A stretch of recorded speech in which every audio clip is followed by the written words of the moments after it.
Partiamo da quella cicatrice che tu porti quasi anche con orgoglio oggi sulla tua fronte. Sembrava una sciocchezza, un brufoletto, invece era molto di più. Sì, tutto è iniziato circa un anno fa. Ho iniziato ad avere un piccolo brufolettino sulla fronte, no? Una cosa per cui non dare nessun tipo di allarme, per non pensarci neanche tanto. E di cui neanche, sai quando ce l'hai, però non ti rendi conto neanche da quanto ce l'hai, quindi proprio neanche ci pensi. Una mia amica che si chiama Magda, che è anche la mia truccatrice, dopo qualche mese, lei vedendomi spesso, perché lavoriamo spesso assieme, mi dice: ma ascolta, ma questo brufolo non ti è più andato via, no? E io dico: ma è vero che ce l'ho da un po'? E lei: sì, sì. Quindi niente, vado dal primo dermatologo che mi dice: è una cisti, solo che oramai era intorno aprile, mi dice: guarda, toglila dopo l'estate, che così non ci sono problemi, perché sennò ti passi l'estate bellissima, no? Perché comunque non potresti prendere il sole, insomma, aspettiamo, non c'è nessun motivo per cui devi toglierla ora. Quindi passo l'estate, durante l'estate vedo che un pochino incomincia a cambiare, ma sai quando non ci dai tanto attenzione in realtà, no? Poi fortunatamente a settembre vado a fare una visita e conosco questa dottoressa che si chiama Valentina, come me, e lei mi dice: ma che cosa hai in fronte? Perché in quel momento questa cisti aveva iniziato a sanguinare, no? Quindi mi fa fare una visita con una sua collega, Claudia, che saluto entrambe, e con loro incominciamo a capire cosa poteva essere. Loro non erano per niente sicure del fatto che fosse una cisti, mi dicono: guarda, potrebbe essere qualcosa di più grave, proviamo a togliertela, perché in caso in cui non riusciamo adesso vedendola non riusciamo a capire cosa sia ed è pericoloso tenerla lì. Quindi togliamola e capiamo cosa sia.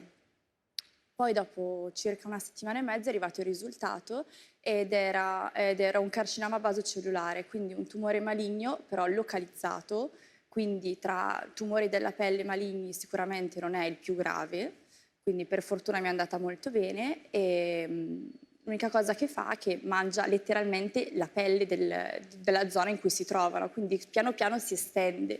Infatti ho fatto delle foto per far vedere appunto sui social come questa cosa è cambiata nel tempo, no? Perché è cambiata, è mutata ed avendo in una posizione così comoda che era il viso, quindi sono riuscita veramente a vedere quanto è cambiato nel tempo e cercare di aiutare anche le altre persone in caso in cui avessero una cosa simile di cui magari non se ne preoccupano e invece è una cosa che va tolta in maniera molto veloce perché si stava spandendo talmente tanto che avessi aspettato quasi un mese avrebbero dovuto farmi un innesto di pelle, quindi prendermi un'altra parte di pelle, insomma, per ricucire tutto, quindi sarebbe stato un intervento molto più invasivo e molto più preoccupante. Quindi E oggi poi che cosa dovrai fare? Delle ad cure o... oggi, per fortuna, dovrebbe essere guarito al Ma meno male, 100%. mamma mia. E ovviamente, grazie.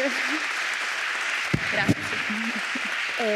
Per fortuna dovrebbe essere tutto a posto. La cosa che va fatta, infatti ho consigliato a tutte le persone che comunque ho l'opportunità di poter parlare a tante persone, non solo italiane, perché io comunico anche in inglese e quindi ho sempre consigliato a tutti appunto che se hanno un problema, se hanno qualcosa che non va, se ti senti qualcosa di strano, cioè non aspettare di andare a farsi Giusto. vedere, perché io sono stata fortunata di averlo trovato in tempo, di essermi affiata a delle persone veramente molto brave che hanno capito la gravità di quello che stava succedendo e che nel mio caso mi è andato veramente molto bene e sono qua a parlarmene con una piccola cicatrice di cui oramai cioè, ci scherziamo, alcuni miei amici mi chiamano Harry Potterina, capito? Quindi proprio ci scherziamo.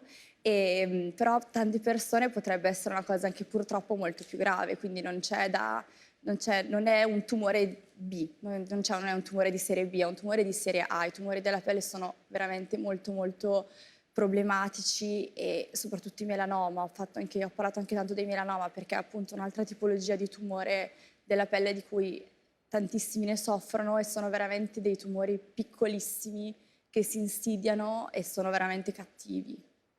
Perché non raccontarlo, no? Quando succede una cosa e quando poter aiutare qualcuno, magari non la persona che mi segue, però la persona che mi segue magari lo dirà all'amico, che lo dirà all'amico dell'amico. E quindi è quello importante da fare, da dire, la prevenzione anche alle persone giovani che pensano che non ce ne sia bisogno.